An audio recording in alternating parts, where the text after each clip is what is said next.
Sous un soleil brûlant, 34 degrés à l'ombre, elles cherchent la fraîcheur sous les figuiers. La canicule frappe particulièrement les élevages de volailles. Les poules ne transpirant pas, elles évacuent la chaleur par le bec et en écartant les ailes. Leurs organismes sont mis au ralenti.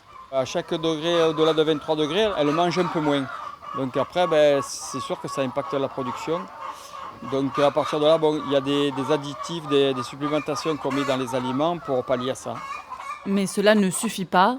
Dans son exploitation de 2500 pondeuses, Pierre Vachier a vu son rendement diminuer de 5 à 10% ces dernières semaines.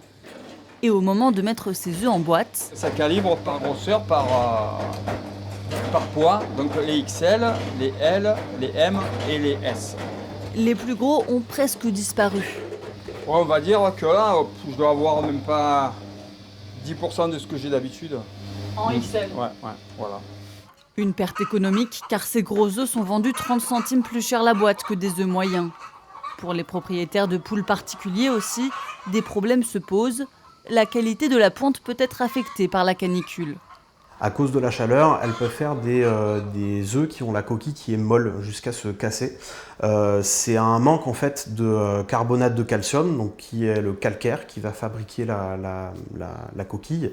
Donc l'astuce en cas de forte chaleur, si on commence à avoir des coquilles molles, c'est de complémenter en CO2, tout simplement en leur faisant boire de l'eau gazeuse.